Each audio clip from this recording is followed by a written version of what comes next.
Assalamualaikum warahmatullahi wabarakatuh.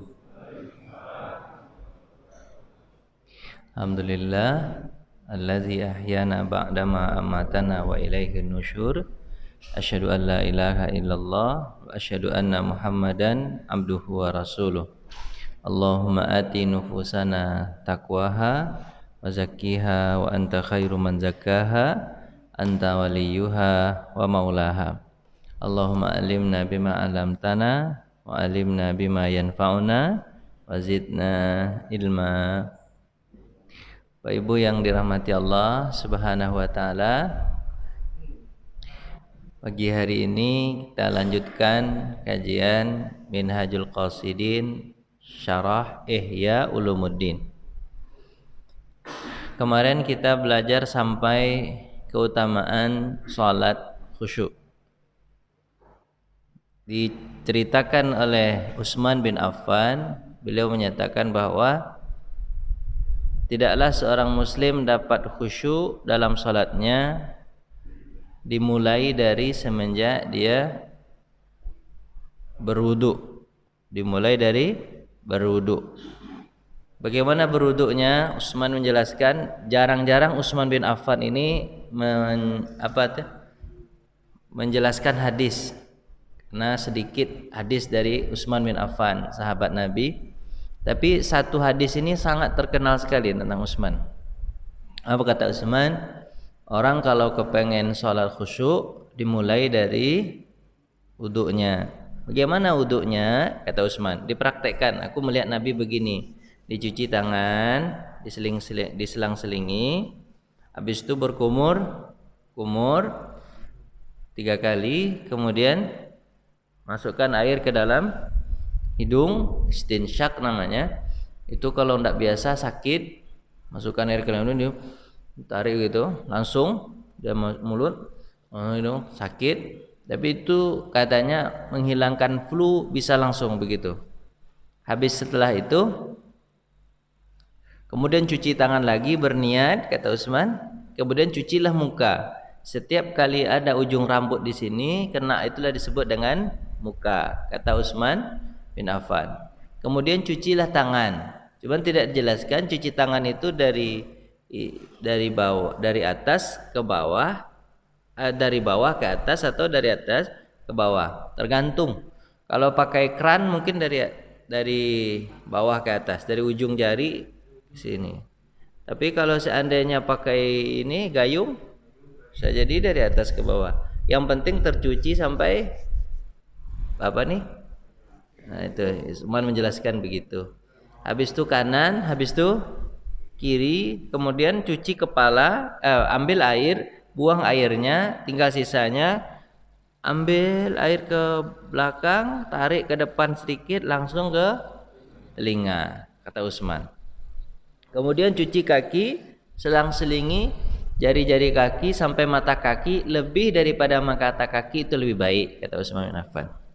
Maka siapa yang melakukan itu kemudian ditutup dengan asyhadu an la ilaha illallah wa asyhadu anna Muhammadar Rasulullah. Allahumma ja'alni minal mutatahhirina waj'alni min ibadika. Allahumma ja'alni minal mutatahhirin mutawabina waj'alni minal mutatahhirin waj'alni min ibadikas sholihin. Apa kata Utsman? Maka terbukalah baginya 8 pintu surga. Ya begitu. Dimulai dari berwudu khusyuk tersebut, kata Utsman. Kemudian dia melakukan apa? Melakukan salat. Maka setiap dari tetesan air yang menetes dari jari tangannya, maka sebanyak itu pula dosa yang berguguran darinya. Hadis riwayat Muslim, hadis nomor 228. Di hadis riwayat Bukhari, apa kata Bukhari? Barang siapa yang dari berwuduknya tidak berbicara sedikit pun dan dia menghadap kepada Allah Subhanahu wa taala, maka dosa-dosanya telah diampuni oleh Allah. Jadi memang dari berwuduk tidak bicara, sudah khusus menghadap Allah. Setelah itu cerita tentang khusyuknya orang-orang itu ada cerita Ali bin Husain bin Ali bin Abi Thalib. Cucunya Ali bin Abi Thalib. Namanya Ali juga. Ali bin Husain bin Ali bin Abi Thalib. Dikenal dengan Zainal Abidin. Zainal Abidin. Ali bin Husain ini ketika berwudu gemetar badannya. Badannya gemetar. Ditanya dan kemudian mukanya pucat. Ditanya kepadanya, "Kenapa kau pucat wahai Ali?" Apa jawaban dia? "Tahukah engkau kepada siapa aku menghadap?" Maka orang berkata menjawab, "Tahu, yang kau hadapi adalah Allah." Apa kata beliau? Allahu Akbar. Allah itu maha besar. Besarnya Allah digambarkan dalam hadis Nabi SAW. Bagaimana merasakan keberadaan Allah itu, bagaimana besarnya Allah. Apa kata sebuah hadis? Perbandingan antara langit pertama dengan langit kedua seperti cincin yang dilemparkan ke padang pasir. Apa mungkin langit pertama yang mana, Pak? Enggak nampak kita mana yang langit pertama itu. Langit pertama pokoknya langit itu, Pak, dia pakai pintu, Pak. Pakai pintu. Jadi yang nampak sama Pak ini bisa jadi ini bukan langit pertama. Karena langit pertama tak ada orang yang bisa tembus ke atasnya. Kenapa? Karena dia pakai pintu. Sementara kalau Bapak katakan langit pertama itu adalah tempatnya matahari, tempatnya apa? Tempat bulan, orang sudah bisa datang ke bulan. Berarti itu bukan langit pertama. Pasti di atasnya lagi. Karena langit pertama itu berpintu. Hadis Nabi SAW mengatakan ketika Isra Mi'raj, ketika Jibril bersamaku naik ke langit pertama, kemudian Jibril mengetok pintunya. Pak pernah nampak nggak pintu langit pertama? Nggak nampak ya?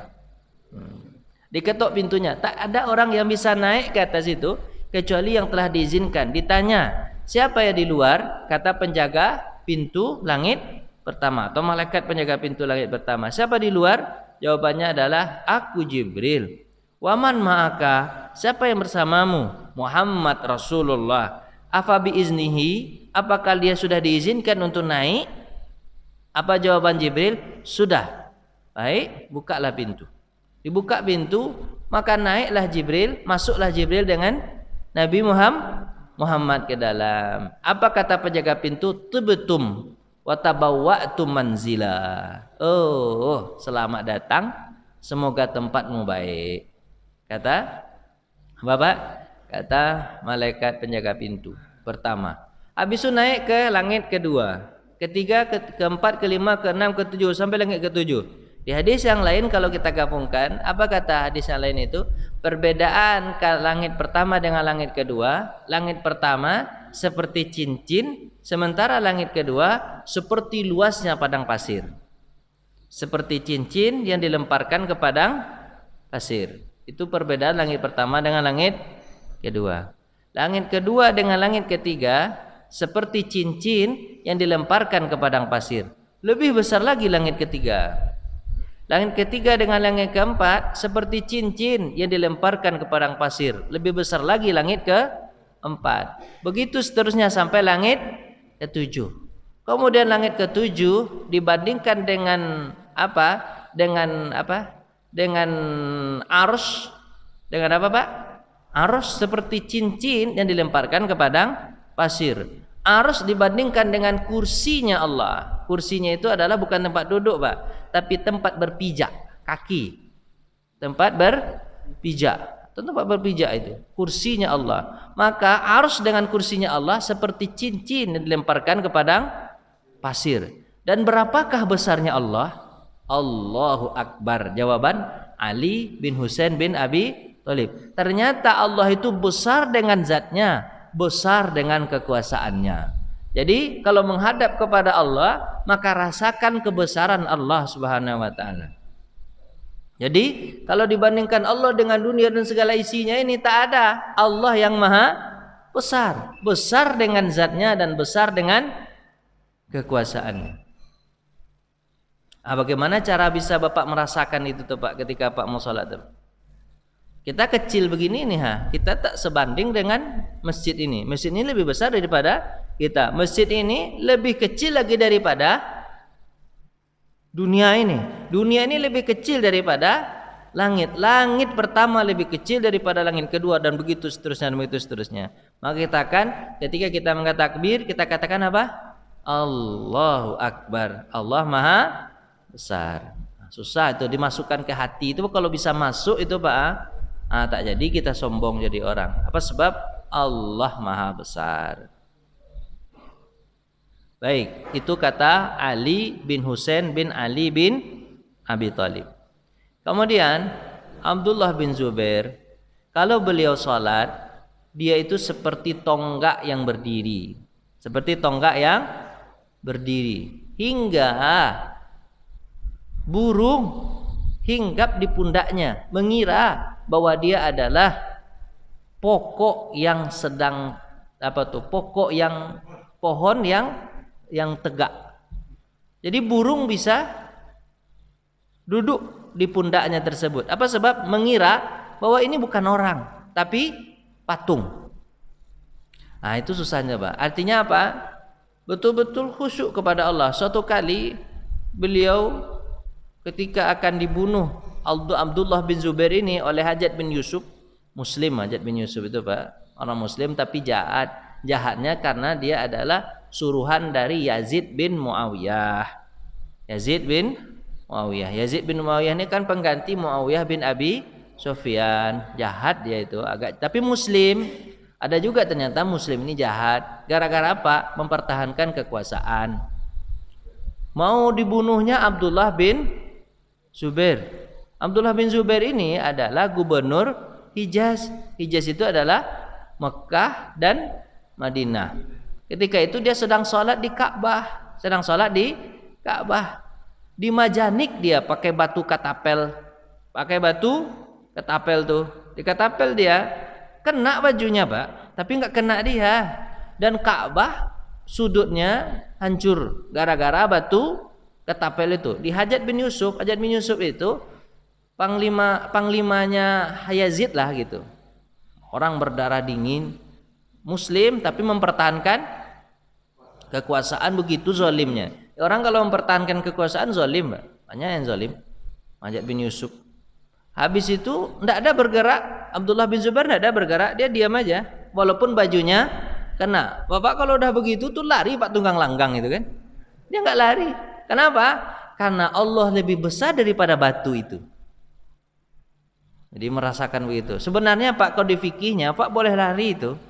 Di fikihnya kalau ada gempa, gitu ya, kalau ada gempa, Bapak salat di masjid, keluarlah dulu. Kalau Bapak salat zuhur misalnya, keluarlah dulu. Bapak sudah melaksanakan salat zuhur 2 rakaat, keluar Bapak dulu. Nanti tiba di lapangan lanjutkan 2 rakaat lagi, selesai salatnya. Kan begitu kan fikihnya? Enggak harus berdiri di sini, nanti jatuh dia, nanti mati tertimbun. Tapi kalau Abdullah bin Zubair tidak, dia merasakan apa yang ada di sekitarnya ini kecil. Biarlah Allah yang besar, nah dia bergerak. Akhirnya dapat juga dibunuh Abdullah bin Zubair itu oleh Hajjaj bin Yusuf, terbunuh juga. Tapi terakhir nanti orang yang dibunuh oleh Hajjaj bin Yusuf itu adalah Sa'id bin Musayyab, ulama besar. Sa'id bin Musayyab, dia bertanya Hajjaj bin Yusuf kepadanya, "Hai Sa'id bin Musayyab, apa pendapat kamu terhadapku? Coba aku tanya sama kamu kan ulama besar, ngomong sejujur-jujurnya."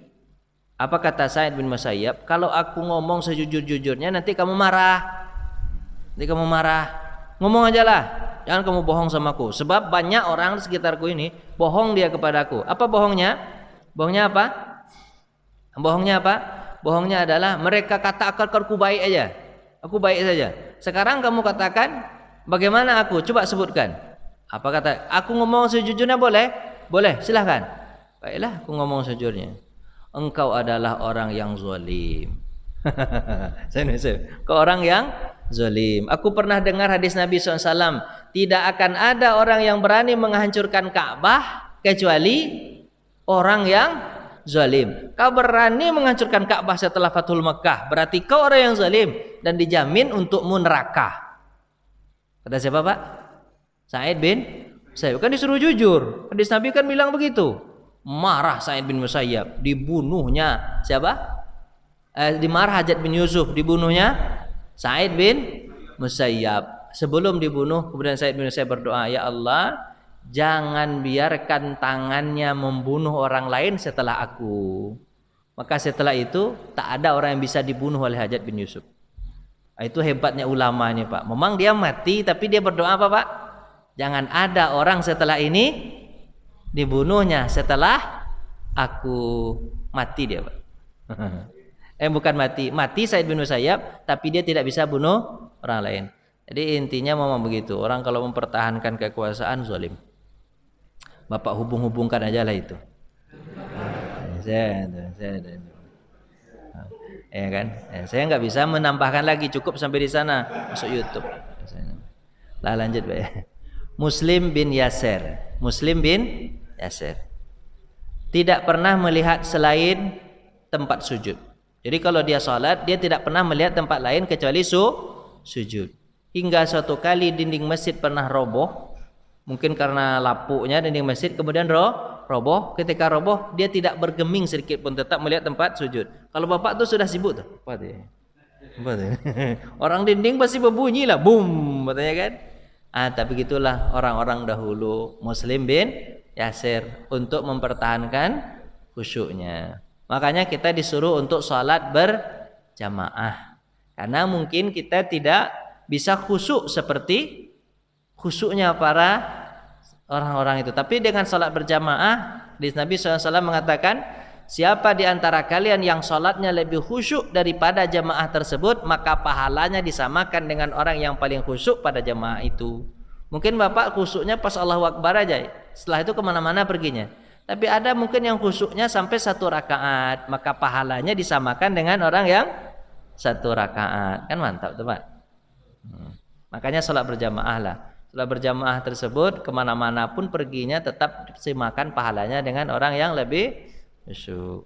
Nah, lanjut Pak.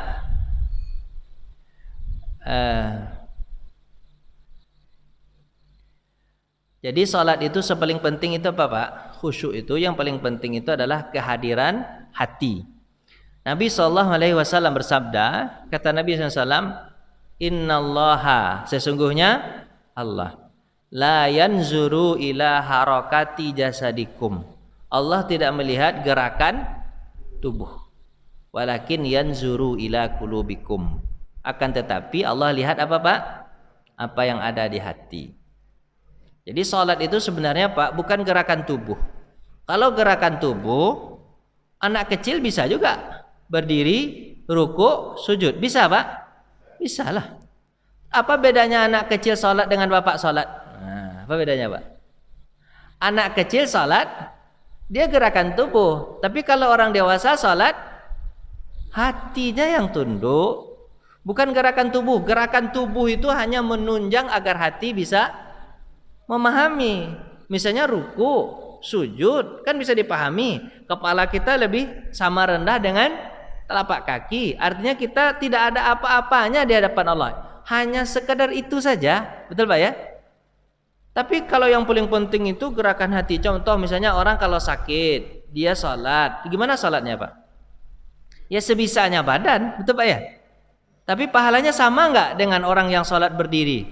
Samalah. Sama Pak? Sama. Orang yang tidak bisa berdiri boleh sholat duduk. Orang yang tidak bisa duduk sholatnya boleh berbaring. Orang yang berbaring gitu aja. Allahu Akbar, hadapkan kaki ke kiblat sana. Allahu Akbar. Alhamdulillahirabbil arrahmanirrahim maliki yaumiddin. Allahu Akbar, angkat kepala sedikit ini ha. Itu namanya ruku' tuh kan? Bismillahirrahmanirrahim. Berarti ya tidal. Allahu Akbar, angkat sedikit lagi. Berarti itu gitu aja dah. Sholatnya kan? Ngadap kiblat kaki situ. Kalau nggak ada itu Pak, kaki nggak bisa ngangkat-ngangkat tangan, pakai jari tangan. Allahu Akbar. Ini saya berdiri nih. Allahu Akbar. Saya ruku nih. Allahu Akbar. Saya tidal nih. Pakai jari aja. Oh bakar rumahnya Pak. Rumahnya kebakar. Tak ada yang selamat satupun. Tinggal jarinya aja bisa dimasukkan ke dalam air. Kebetulan dia minum air kopi, ditaruhnya air. Tangannya kebakar semuanya. Diperban semuanya sampai kalau. Udah nampak lagi. Tangan nih jari ini aja bisa bergerak. Yang lain tuh begini aja. Allah. Begitu salat. Gimana beruduknya? Tak ada beruduk, salatnya langsung. Mana orang beruduk disiram pakai air, habislah badannya.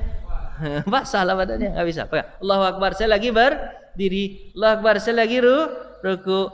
Sami Allahu liman hamidah, lagi i'tidal. Allahu Akbar,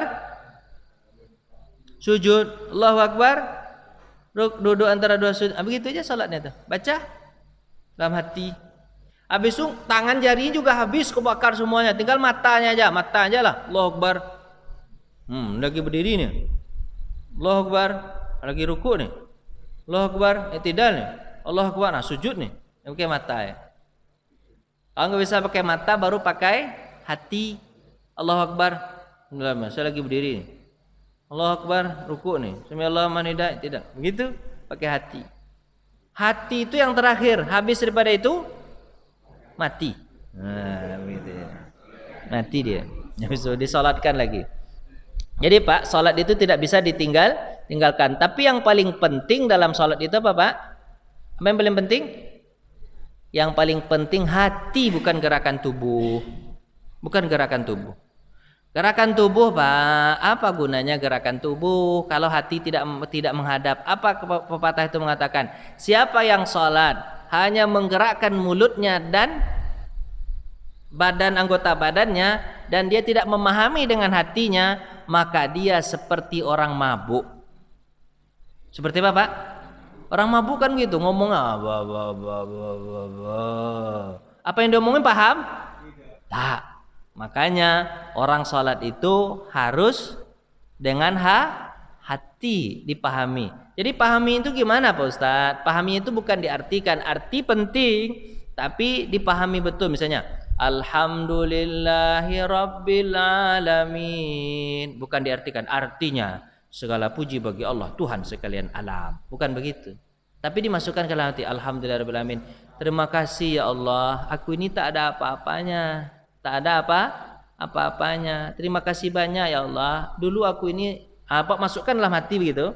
Dulu aku ini kecil, sekarang aku sudah besar. Sekarang aku sudah makan enak, sudah minum enak, sudah punya rumah. Alhamdulillah ya Allah, alhamdulillah ya Allah. Ada orang di antara kami yang kena Covid, kami tidak kena ya Allah, alhamdulillah ya Allah. Gitu.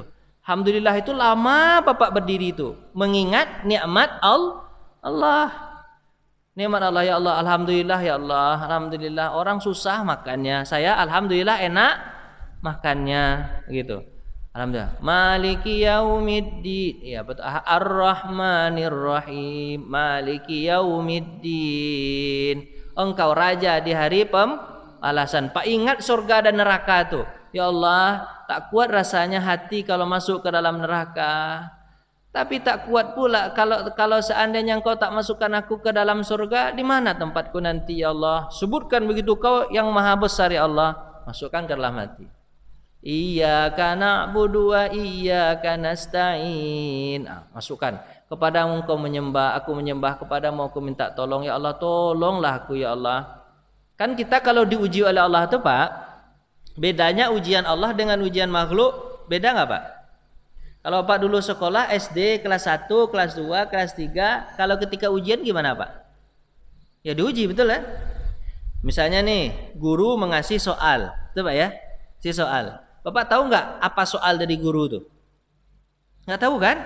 Nggak tahu. Begitu juga ujian Allah. Pak tahu nggak ujian Allah itu berupa apa nantinya? Nggak tahu. Pasti apa akan kaget? Kaget apa ujian Allah ya? Terus bedanya ujian Allah dengan ujian yang diberikan di sekolah. Kalau ujian di sekolah, kita tidak boleh minta tolong ke guru. Bu guru, Pak guru. Kan Pak guru yang buat soal nih. Bu guru, Pak guru kan mengerti jawabannya nih. Pak guru, Bu guru kan tahu nih jawabannya. Tolong jawabkan untuk saya. Bisa tuh Pak? Apa kata guru kita? Dipukulin kepala dikit. Ini orang ini agak gila nih anak ini. Tapi kalau seandainya kita diuji oleh Allah, gimana caranya? Kadukan kembali kepada Allah. Iyyaka na'budu wa iyyaka nasta'in. Apa doanya yang diajarkan Nabi? Allahumma la takilni turfatu ainik. Ya Allah, jangan kau tinggalkan aku walaupun hanya sekejap mata. Selesaikan masalahku ini ya Allah. Tidak tahu aku cara menyelesaikan. Jangan pandai-pandai Bapak menyelesaikan sendiri. Kalau pandai-pandai Bapak menyelesaikan sendiri namanya sombong. Apa namanya? Sombong. Tuhan tenang aja lah, aku kan sudah S3 nih. Udah selesai sama aku nih, tenang aja, selesai sama aku jawaban ini. Jangan begitu. Kita harus minta kepada Allah. Yang Allah inginkan hanya pengaduan kepada Allah bahwa kita manusia yang lemah. Itu ajanya. Apa ya? Nah, jadi kembali kita bahwa dalam sholat itu rasakan apa yang kita baca agar sholat kita itu tidak disebut dengan sholat orang mabuk. Banyak juga orang yang sholat mabuk. Misalnya contoh apa? Sholat tarawih 7 menit 30 20 rakaat. Assalamualaikum warahmatullahi. Aduh, ampun deh, di mana letaknya sholatnya itu? Nah, nggak tahu itu Pak ya. Nah, nanti perlu mungkin apa kajian ini juga biar sholat itu bukan gerakan tubuh, tapi apa? Hati. Lanjut. Makna hati itu akan hadir kalau seandainya kita punya semangat yang tinggi dan tahu kebesaran Allah Subhanahu wa taala. Dan lemahnya khusyuk itu biasanya tidak ada iman dalam hati dan tidak tahu tentang kebesaran Allah. Orang kalau tahu kebesaran Allah pasti hatinya khusyuk, itu katanya. Terus pahami segala ucapannya, kemudian agungkan Allah dan wibawanya, kebesarannya, kehebatan Allah. Baru kembali rasa khusyuk.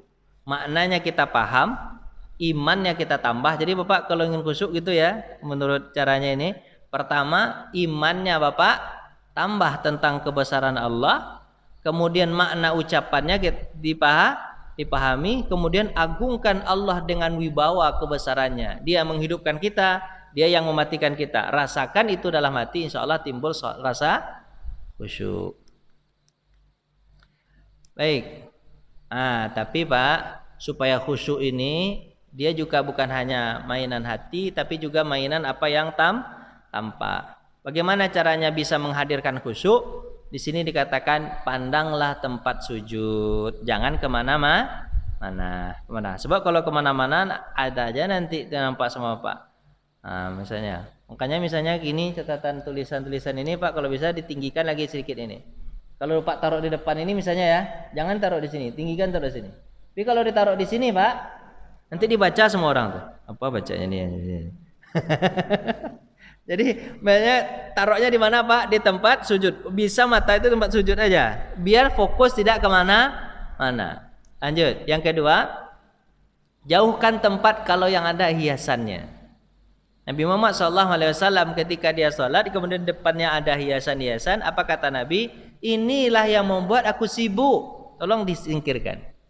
Maka itu yang disebut dengan sutra. Apa sutra? Pembatas, biar tidak ada tampak-tampak yang lain, hanya tampak itu. Jadi menghilangkan. Makanya bapak-bapak misalnya punya sejadah, carilah sejadah yang kira-kira yang tidak banyak motifnya, yang polos-polos saja. Daripada nanti Pak baca, ini kemana garis ini ya? Ini kesambung nggak ini? Nanti Pak sibuk aja nanti. Atau nanti kalau kawan, makanya itu dimakruhkan ada orang yang ke masjid pakai baju apa? Baju ada catatan tulisan atau gambar-gambar. Apa sebab? Orang di belakang nanti yang susah mikirin. Apa kata Ustaz Abdul Somad itu gimana? Dia bilang masalah hidup ini sudah banyak masalah. Jadi jangan dibikin masalah lagi. Itu dibaca terus, dibaca apa maksudnya ini. Apalagi kalau udah gaduh itu Pak. Kalau udah gaduh, buku udah gaduh itu ya, kau udah gaduh itu, ampun dah bahasanya itu. Panjang-panjang, habis. Jadi mengucapkan Fatihah gini. Tidak membiarkan sesuatu yang menyebutkan panca indera, tadi udah sebutkan. Terus Pak, jadi mencari-cari khusyuk itu, ada orang yang gampang mungkin mendapatkannya karena kebesaran hatinya sudah ada, imannya sudah bagus, dapat ya. Tapi ada orang yang susah Pak untuk mencari khusyuk. Diumpamakan di sini seperti Bapak duduk di bawah pohon. Pak duduk di bawah pohon. Kemudian di atas pohonnya itu banyak burung kan itu, banyak Bapak burung. Terus burung itu berbunyi bunyi. Terganggu nggak Bapak di bawahnya? Terganggu. Maka gimana caranya? Usir burung tersebut biar dia lari, biar dia tidak berbunyi bunyi. Tapi jika seandainya tidak mau juga dia pergi, bagaimana caranya? tebang pohonnya.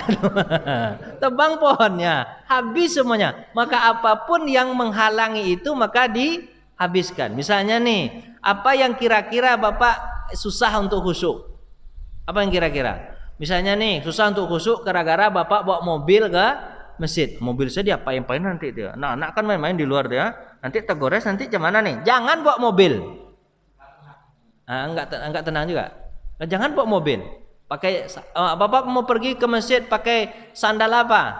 Sandal jepit. Nanti sandal jepit ini pakai orang pula, nanti hilang pula gimana nih? Jangan pakai sandal. Gitu. Pokoknya apa yang membuat Bapak sibuk hilang kan itu. Sampai begitu. Jangan pakai sandal. Pakai sandal ya, pakai jalan itu aja. Nanti orang bertanya, Pak mau kemana kok gak pakai sandal? Daripada saya sibuk nanti, biarlah nanti dicuci aja di masjid nanti kaki sambil olahraga. Namanya apa Pak? Pijit apa? Refleksi. Nah, gitu bilang, gitu refleksi. Dari Bapak, nih dibuat sandal bagus, hilang juga. Dibuat sandal jepit, hilang juga. Maka jangan pakai sandal lagi ke masjid. Begitu Nah, kita atau pakai gembok. Begitu. Pokoknya apa yang membuat Bapak sibuk hilangkan biar khusyuk.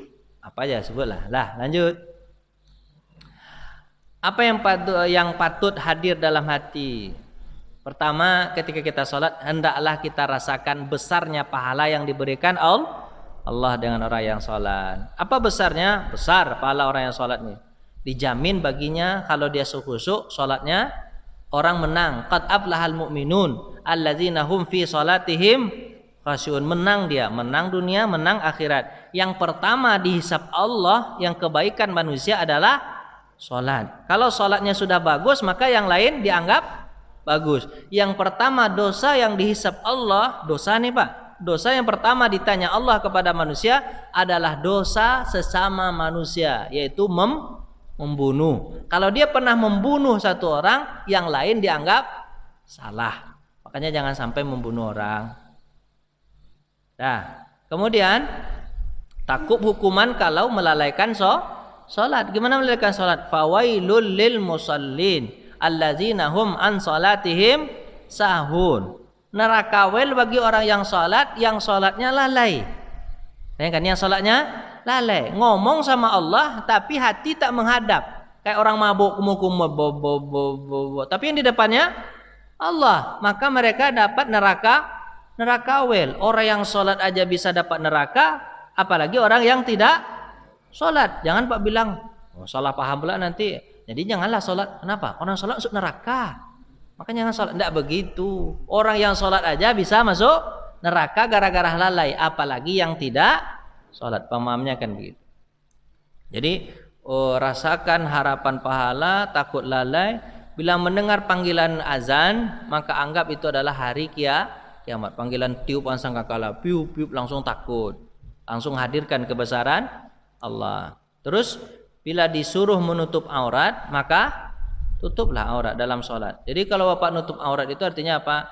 Tutup dosa Bapak, jangan berbuat dosa ke orang lain. Jadi kalau Bapak dalam sholat itu, Bapak misalnya nih sholat, kan orang sholat omongan dia baik atau buruk Pak keluar?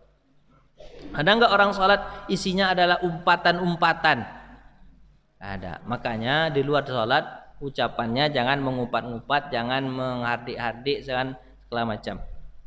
Itu nanti tutup semuanya. Hati kita hanya kepada Allah semuanya. Begitu. Dah lanjut. Bila ia menghadap kiblat, nanti sebentar lagi pertanyaannya Pak ya. Bila ia selesai ini, nanti kita pindah ke bab baru. Bila ia menghadap kiblat, gitu, menghadap kiblat, apa tuh? Artinya hatinya harus menghadap Allah, tidak ada kemana-mana lagi. Lanjut. Bila ia bertakbir, rasakan kebesaran Allah. Gimana tadi? Allahu Akbar. Diulang-ulang lagi Pak ini Pak. Yang tadi sudah dijelaskan, diulang-ulang lagi.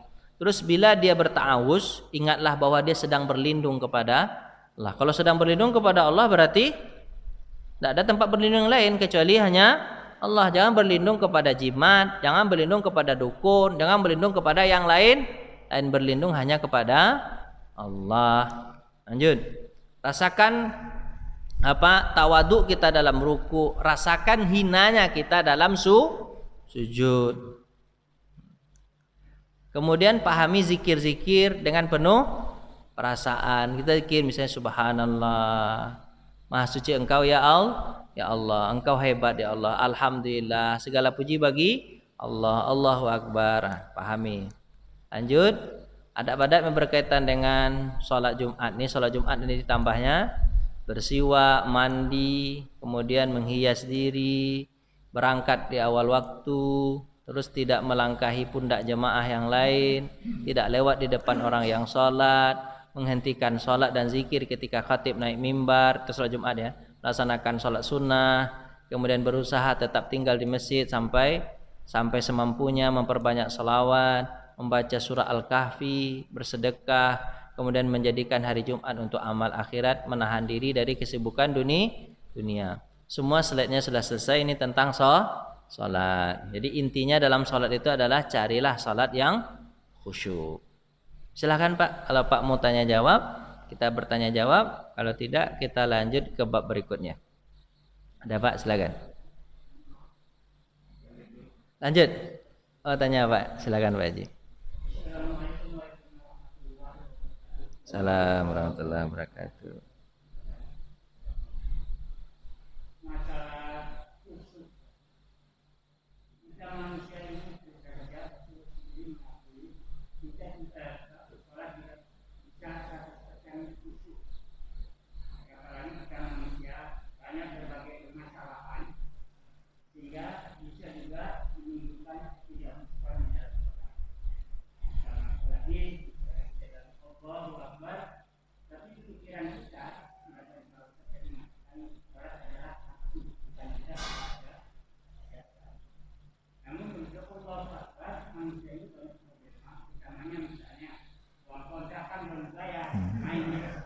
Cicilan Pak.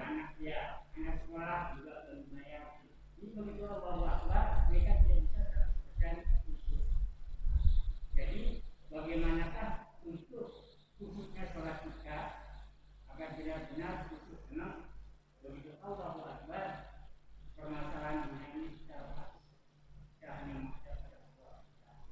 Kedua yang berkaitan dengan wudhu. Kedua adalah mensucikan diri.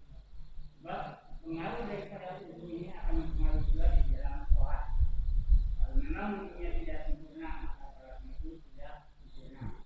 Sebab dikatakan perkataan yang terdapat seperti sholat. Sungguh beruntung orang-orang yang selalu mensucikan dirinya untuk mengingat Allah dan menegakkan sholat. Mohon bagaimana supaya kita bisa lebih khusyuk, setidak-tidaknya 75% Assalamualaikum warahmatullahi wabarakatuh. Pak, la yukallifullahu nafsan illa wus'aha. Allah tidak membebani kita kecuali hanya sekedar usaha kemampuan kita. Jadi Pak, Allah tidak menyuruh kita untuk menjadi orang yang baik seperti Nabi Muhammad, tapi mengarah-arah ke sana aja. Dan Allah mudahkan. Kullu muyassaran lima khuliqalah. Seluruhnya dimudahkan Allah. Sudah mengarah begitu aja udah cukup sama Allah. Bapak mungkin mendengar cerita tentang, kalau dihubungkan ceritanya tentang apa?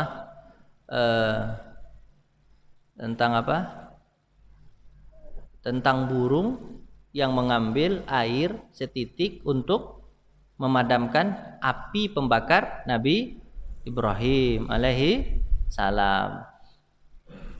Bagaimana? Bisakah api setitik memadamkan api yang besar? Tak bisa.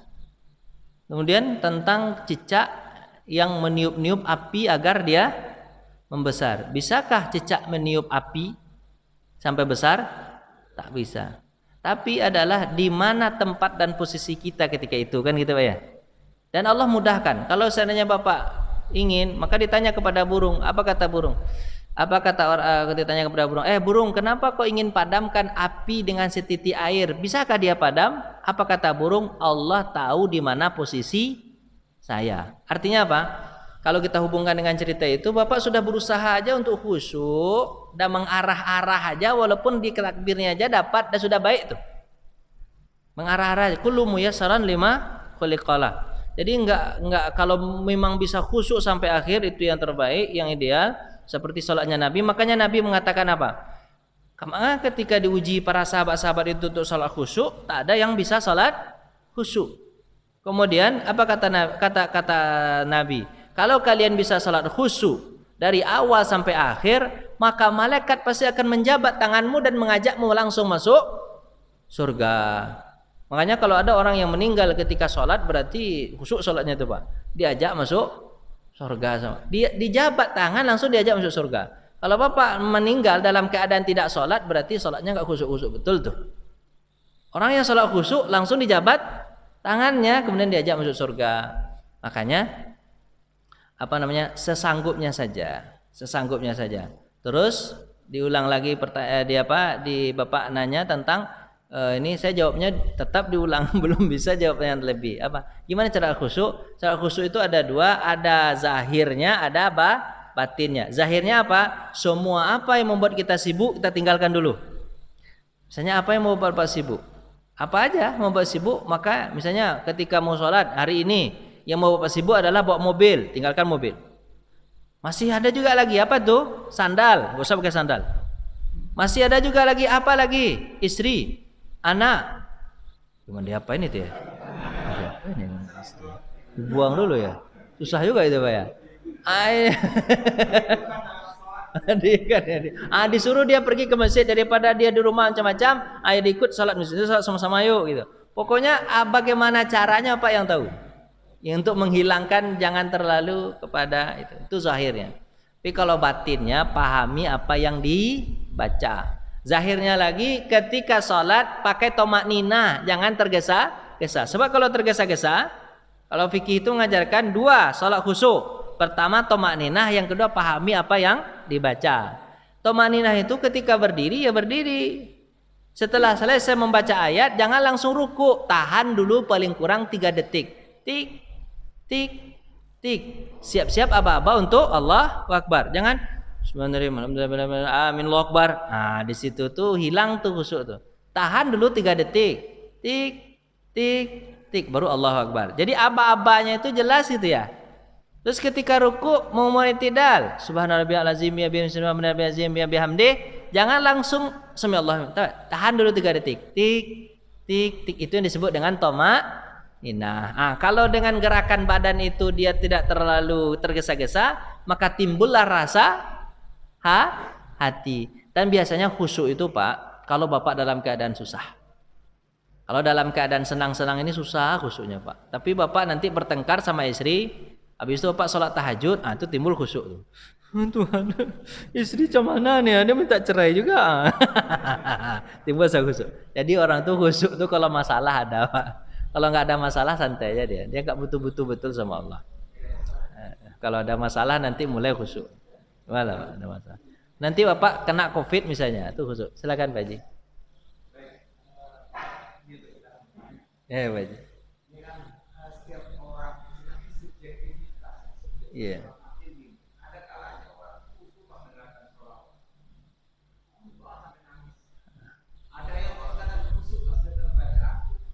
Indah.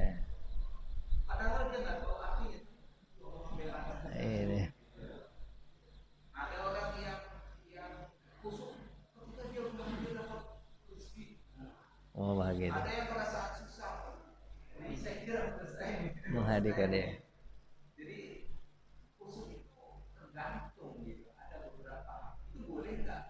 Iya, boleh Pak. Jadi apa yang kira-kira membuat Bapak khusyuk itu Pak perbanyak, ya kan? Ketika misalnya Bapak khusyuk ketika zikir diam, kan ada orang yang zikir diam dia khusyuk kan? Nah, Bapak berarti cara Pak khusyuk adalah zikir diam. Ada juga orang yang zikir itu kalau dia ada gerakan, la ilaha illallah, itu khusyuk dia. Pakailah zikir gerakan, tidak ada masalah. Ada orang yang zikir itu kalau dia bersuara terdengar sama diri dia khusyuk dia. Kayak kawan saya kalau sholat tahajud itu dia nggak bisa diam. Kalau diam dia sholat tahajud tidur dia dari sholatnya. Makanya harus bersuara dia. Baca doa itu kan. Ada orang yang Pak di sholatnya dia nggak khusyuk, tapi pas ketika doanya Allahumma dafa'annal bala awal baba nangis dia. Banyak-banyak doa itu. Banyak-banyak doa itu. Jadi bagaimana cara menimbulkan khusyuk terserah Bapak sendiri. Bagaimana cara menimbulkan ini, dan selama itu tidak menyalahi syariat. Tapi kalau bapak lagi sholat, habis itu bapak goyang-goyang, itu goyang-goyang dangdut, poco-poco, itu tidak ada itu. Tapi selagi begitu yang diajarkan, boleh bapak mau ngapain aja boleh. Baca ayatnya agak keras boleh, diam boleh juga tidak masalah, gitu kan? Agak goyang-goyang sedikit tidak masalah, gitu kan? Yang terlalu banyak. Yang penting bagaimana cara. Ada orang yang khusyuk kalau sudah kena musibah, baru khusyuk. Banyak-banyak Pak dapatkan musibah. Ada orang yang suruh khusyuk kalau dia dapat nikmat, banyak-banyak cari nikmat. Nah, jadi cara menimbulkan khusyuk begitu. Makanya para sahabat mengatakan nafaqah Hanzalah, munafik Hanzalah nih. Kenapa? Kalau di hadapan Nabi dia ingat Allah, tapi kalau sudah jauh dari Nabi tidak ingat apa-apa. Munafik ini, orang munafik itu kan bermuka dua. Apa kata Nabi SAW? Mahlan ya Hanzalah, sedikit sebentar, tidak langsung harus bertahap. Pak, orang melakukan keburukan ada nikmatnya nggak Pak? Ada. Orang melakukan kebaikan ada nikmatnya nggak? Senangnya ada nggak? Ada. Apa bedanya nikmat melakukan keburukan, nikmat melakukan kebaikan? Kalau nikmat melakukan keburukan Pak, langsung terasa nikmatnya. Tuh, langsung terasa ya, keburukan Pak. Misalnya mencuri barang orang, langsung terasa nggak nikmatnya? Iya, langsung dapat, duit orang dapat mah.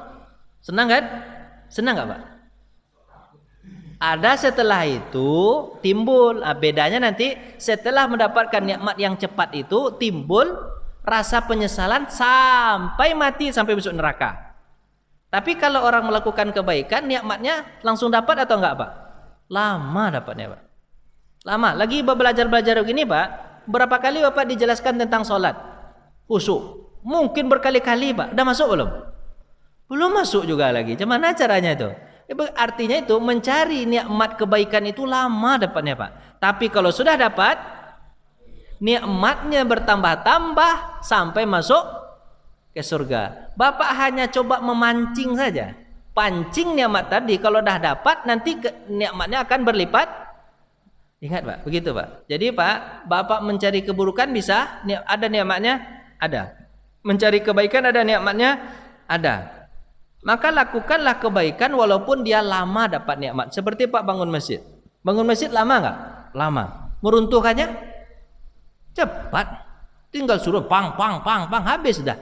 Tapi kalau membangunnya berbulan-bulan, menghancurkan cukup 3 hari, selesai. Ya kan? Jadi begitu Pak. Makanya Pak, sabar ketika untuk meniti kebaikan. Untuk mencari nikmat kebaikan itu harus sabar. Dia enggak langsung. Tapi kalau sudah dapat Pak, tak ada yang Bapak rasakan kecuali nikmat itu. Orang-orang itu kan begitu. Kemarin kan cerita siapa Pak? Abdullah apa tuh? Urwah bin Zubair, adik Abdullah bin Zubair. Saking nikmatnya salat, dia biusnya pakai apa Pak? Pakai salat ketika kakinya dipotong. Nah itu Pak ya. Kan itu cerita kemarin kan, kakinya dipotong pakai biusnya apa? Itu nikmat luar biasa tuh Pak kalau udah dapat tuh. Tapi lama itu Pak. Lama betul. Makanya sebelum sholat diperhatikan. Kemarin diperhatikan apa Pak? Jangan sampai makan yang haram, itu Pak ya. Sebab kalau ada makanan yang haram, susah untuk khusyuk. Bapak berharap belajar khusyuk. Tapi makanan haram juga, tangan yang Bapak tengadahkan, tangan hasil dari haram. Mulut yang Bapak ucapkan, kata-katanya hasil dari haram. Pakaian yang Bapak bawa, pakaian haram. Bagaimana caranya khusyuk? Innallaha thayyib la yuqbalu illa thayyiba. Jadi diperhatikan semuanya. Allah itu pasti tidak salah mengatakan bahwa salat itu ada yang khusyuk. Tidak mungkin tuh. Kalau belum dapat sama kita, berarti ada yang salah dari kita.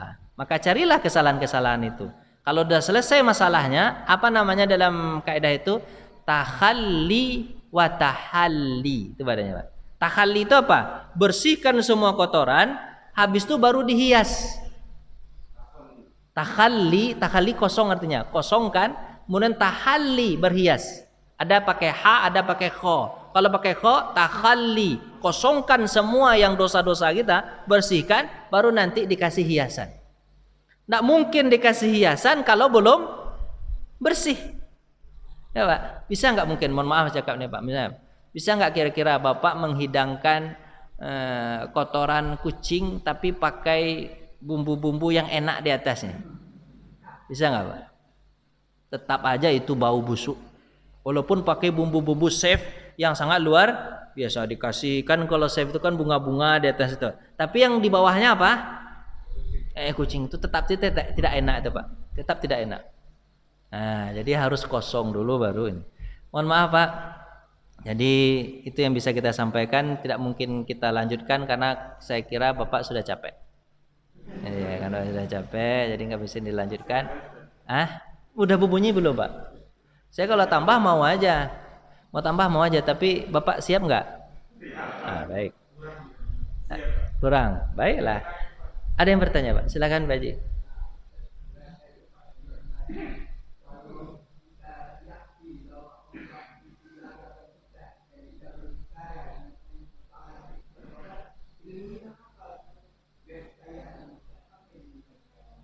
Lama itu Pak. Ilmunya adalah tauhid tinggi. Tauhid, nanti belajar ilmu tauhid dulu, belajar kebesaran Allah dulu. Allah melihat enggak kalau kita lagi begini? Allah tahu. Allah lihat enggak kalau kita lagi berbuat baik? Allah tahu enggak? Tahu. Itu tauhid yang sangat tinggi, ma'rifatullah nama pelajaran tauhidnya. Itu berat itu Pak. Harus bertahap tuh Pak ya. Pelajaran tauhid, perkuat segala macam. Nanti insya Allah kalau udah selesai buku ini kita lanjut ke tauhid, mudah-mudahan bertambah ilmunya. Nah, makin rasa. Tapi pelajaran tauhid itu yang paling mantap menjelaskan itu adalah A'agim. Bapak undanglah A'agim ke sini. Wah. Tauhid itu tinggi betul itu kalau A'agim. Baik, kalau mau ditambah saya tambah, kalau tidak kita pulang. Tambah Pak? Tambah, baik. Babnya atau pertanyaan silakan Pak. Ada lagi Pak tentang khusyuk? Ibu ada Bu? Nggak ada. Baik, kalau kita tambah tentang zakat nih Pak. Kita masuk ke zakat. Pembahasannya Bapak? Zakat. Zakat itu kan ibadah apa namanya Pak? Ibadah harta ya. Zakat itu ibadah harta. Kalau ibadah itu kan ada dua, ada namanya ibadah ruh. Berarti ibadah yang ada dalam hati itu masuk ke dalam syahadat ya. Syahadat itu ibadah ruh. Kemudian kalau salat itu ibadahnya sudah dua itu, ruh dan jasad. Ruh satu dengan jasad. Kemudian kalau zakat tambah lagi, ada ruhnya. Puasa dulu, puasa ya deh. Puasa itu ada ruhnya, ada jasadnya. Harta ada enggak ya? Enggak ada. Tambah zakat. Kalau zakat itu tiga-tiganya, ada ruh, jasad dan materi. Kalau haji juga begitu, ruh, jasad dan materi. Jadi ini makin susah ibadahnya, makin susah. Salat kalau syahadat tidak bermodal. Salat enggak bermodal juga. Walaupun modal hanya pakai apa Pak? Pakai baju aja, pakai. Kalau puasa agak sedikit modalnya. Harus ada buka, harus ada sahur dan berbuka. Kalau zakat banyak modalnya tuh, harus banyak mengeluarkan duit, ya kan? Haji, tapi lebih banyak lagi modalnya. Lebih banyak lagi modalnya. Jadi ini ibadahnya makin lama makin susah. Tapi Allah Subhanahu wa taala memberikan kepada kita tidak sesusah itu ibadah itu yang paling penting hanya syahadat dan salat. Puasa misalnya, kalau kita ibaratkan ini apa namanya Pak? Ibaratkan kita tambah. Saya takut kalau menambah banyak-banyak, ini aja lah dikuatkan dulu. Misalnya ini Islam. Apa ini Pak? Islam. Islam itu Bapak pegang dengan 5 rukun atau Bapak menjalankan rukun kelima-limanya dengan 5 rukun. Syahadat juga, salat juga, puasa juga, zakat juga, haji juga. Pak pegang Islam itu dengan 5 rukun, Pak laksanakan semuanya. Kira-kira Islam yang ada di tangan Bapak kuat atau tidak? Sangat kuat. Kira-kira kalau ada orang yang ngambil, kira-kira bisa nggak? Dia coba tanggalkan Islam di pada Bapak, bisa nggak? Nggak bisa, dia kuat pegang, kuat. Tapi ketika Bapak tidak sholat, bisa nggak? Ketika Bapak tidak haji, misalnya haji di sini, Bapak tidak haji, bisa nggak Pak? Bisa aja, karena Bapak tak ada duit, masih Bapak pegang Islam dengan 4 rukun, masih kuat nggak? Masih. Habis tu, jika seandainya nih Bapak tidak zakat karena duit tidak ada, tak cukup nisab, bisa Pak tinggalkan zakat? Bisa. Islam masih terpegang enggak? Masih. Bapak tinggalkan puasa karena Bapak sakit dari semenjak kecil. Kata dokter, ini kalau tak minum sekali 2 jam mati. Maka harus minum. Tak apa-apa sahabat kan?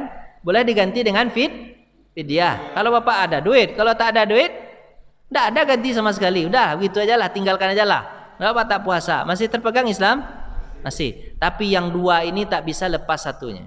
Syahadat sama salat. Syahadat ini adalah pondasi awal karena ini adalah iman yang kuat. Salat juga tidak bisa ditinggalkan. Dalam kondisi apapun salat tidak bisa ditinggalkan. Sampai-sampai Nabi Muhammad ketika dalam perang salat seperti dalam perang. Dalam perang gimana Pak salat? Ya dalam pegang apa? Pegang apa? Pegang pedang? Pegang pedang senjata. Waktu udah mau habis misalnya, kita belum salat lagi. Wudhu tak mungkin. Udahlah salatnya lagi dalam keadaan begitu. Bismillahirrahmanirrahim. Allahu akbar. Alhamdulillahirabbil alamin. Arrahmanirrahim. Teng teng teng. Maliki yaumiddin. Ya kana berdua, ya kana teng teng. Maliki yaumiddin. Ya kan. Begitu salat, Pak. Sampai begitu salat dalam keadaan perang. Boleh ditinggalkan sama sekali. Ini salat. Ini salat. Terus Pak, kalau di barat bangunan, maka dibaratkan bangunan rukun Islam itu seperti 5. Ini saya tutup dengan ini, jangan saya tambah zakat lah dulu. Tutup dengan ini aja lah. Barat bangunan, misalnya bangunan ini pondasi Pak ya. Syahadat itu adalah pondasi. Kalau seandainya pondasinya bagus, insya Allah dindingnya lurus. Tapi kalau pondasinya mencong-mencong Pak, atau mereng-mereng Pak, biasanya gitu, sholatnya juga miring-miring nanti itu. Oyong-oyong tuh sholatnya tuh Pak. Ini pondasi ini penting dulu. Sebenarnya yang paling penting itu dia tidak kelihatan betul. Syahadat itu tidak kelihatan, iman itu tidak kelihatan, tapi ini penting betul. Ini penting betul. Itu nanti belajar di ilmu tauhid. Di situ ditanamkan betul bagaimana kebesaran Allah. Maka terlihatlah sholatnya lurus. Tapi kalau pondasinya miring-miring, nanti sholatnya miring-miring tuh. Apa yang ada di atasnya pasti dilihat dari bawahnya, itu Pak ya, dilihat dari bawahnya. Kalau bawahnya bagus, kokoh, itu kapan dimulai Pak tauhid itu? Itu dimulai dari semenjak kecil. Bukan besar ini susah karena sudah banyak maklumat masuk ke dalam otak kita untuk membesarkan Allah itu berat Pak. Tapi kalau di semenjak kecil, makanya Pak, putus mata rantainya dari kita, jangan sampai anak kita juga seperti kita. Sahabat Nabi Muhammad SAW dari kecil sahabat itu diajarkan tauhid Pak. Apa contohnya? Kepada ya gulam, idza sta'anta fasta'in billah. Itu kan mengajarkan kepada Abdullah bin Abbas. Dikonceng Abdullah bin Abbas di belakang, anak kecil nih, usia 10 tahun, 7 tahun. Ya gulam, idza sta'anta fasta'in billah. Kalau kamu minta tolong aja sama Allah ya nak ya, jangan sama orang lain ya nak. Bisa enggak Pak kira-kira begitu ngajarin anak? Iza sa'alta fas'al billah. Kalau kamu minta sesuatu, minta sama Allah, jangan minta sama orang ya nak ya. Tauhid sangat luar biasa tuh Pak. Luar biasa tuh tauhid tuh Pak. Ya kan? Tauhid luar biasa tuh. Itu susah tuh ngajarin tuh Pak. Harus dari semenjak kecil rasakan kebesaran Allah tuh. Tauhid, pondasi itu namanya. Nanti setelah itu baru apa Pak? Salat. Salat itu adalah as-salatu apa tuh? Salat itu kalau kita ibaratkan ya dinding-dinding ini. Dinding. Ya kan? Salat itu. Salat imaduddin, tiang bukan dinding Bapak. Salat itu imaduddin. Salat itu adalah tiang-tiang. Mungkin di sudut ini ada tiang-tiang nih Pak, teman tak tampak sama Pak nih. Ini kan dibangun ada tiang-tiang nih Pak ya. Yang tampak itu tiang begitu untuk penyanggah semuanya, biar dia terikat. Habis itu baru puasa. Puasa itu kata Nabi sallallahu alaihi wasallam asyamu junnah. Puasa itu seperti perisai. Berarti dia adalah dinding biar tidak masuk maksiat, itu adalah puasa. Kemudian zakat itu adalah innamas shadaqat khuz min amwalihim shadaqatan tutahhiruhum wa tuzakkihim. Seperti jendela untuk masukkan udara. Kalau dinding semua, kemudian tak ada jendela, tempat keluar masuknya udara, kira-kira bangunan itu seperti apa Pak? Pengap. Orang yang makan tapi tak BAB, kira-kira gimana? Orang makan tapi tidak pernah BAB, gimana bentuknya Pak? Buncit, perutnya besar, nggak pernah BAB. Jadi kalau makan habis itu dikeluarkan, keluarkan, bahasanya kan begitu. Ada yang masuk, ada yang keluar, itulah zakat. Kemudian haji itu adalah atap. Haji itu adalah atap sebagai pelengkap. Haji itu adalah atap. Atapnya bagaimana? Kan kalau orang haji pakai peci haji, tandai apa ya? Haji peci putih. Nah, kayak Pak Haji. Kalau saya bukan haji, masih hitam. Berarti apa namanya ya? Pak Hitam ya. Haji kan ditaruh di depan untuk menggambarkan bahwa dia sudah haji, maka pakailah peci. Gunanya apa Pak? Ketika dia akan melakukan perbuatan maksiat, dia ingat putih peci saya dah haji ya, tak jadi itu.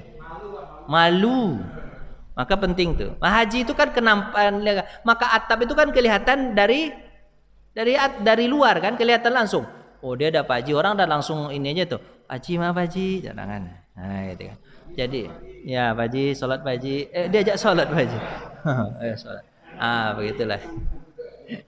Jadi kira-kira kalau di bangunan begitu Pak ya. Tapi kita itu enggak disuruh membangun sampai ke atap-atap. Begitu pula Allah. Allah Maha menyempurnakan. Kita hanya disuruh bangun dari pondasi dan tiang saja. Kalau sudah ada pondasi dan sudah ada tiang, nanti Allah yang menyempurnakan. Itu gampangnya Allah tuh Pak. Bapak, ini kalau ini ilmu membuat proposal. Ini mau proposal begitu Pak. Seperti proposal Bapak kepada Allah. Bapak kalau ingin membuat proposal, Bapak harus ada dana awal dulu. Apa dana awal? Pondasi dan tiang. Habis itu Pak sebarkan proposal. Pasti banyak orang yang ngasih nanti. Tapi kalau Bapak tidak ada pondasi, tidak ada tiang, terus Pak minta duit sama orang. Kita mau bangun masjid, kasihlah duit untuk ini. Apa kata orang? Mana pondasi dan tiangnya? Belum ada. Jangan dikasih sama orang. Maka caranya begitu Pak. Ada pondasi dulu, ada tiangnya dulu. Nanti banyaklah orang kira-kira begitulah. Saya tutup begitu aja Pak. Cara buat proposal, masuk cara buat proposal juga. Jadi begitu caranya. Jadi ada dulu di kita sedikit, nanti Allah yang menyempurnakan. Terima kasih Pak. Nggak mungkin sampai ini. Saya takut nanti apa yang saya sampaikan tadi buyar. Itu aja lah. Cukup menunjuknya itu. Terima kasih Pak atas perhatian. Mohon maaf atas segala kurangan. Kalau ada salah, marilah kita tutup dengan doa. A'udzubillahi minasyaitonirrajim. Bismillahirrahmanirrahim. Alhamdulillahirabbil alamin. Wassalatu wassalamu ala asrafil anbiya'i mursalin wa ala alihi washabbihi ajmain. Allahumma ahyina bil iman wa amitna bil iman wa hasyurna bil iman wa adkhil jannata ma'al iman.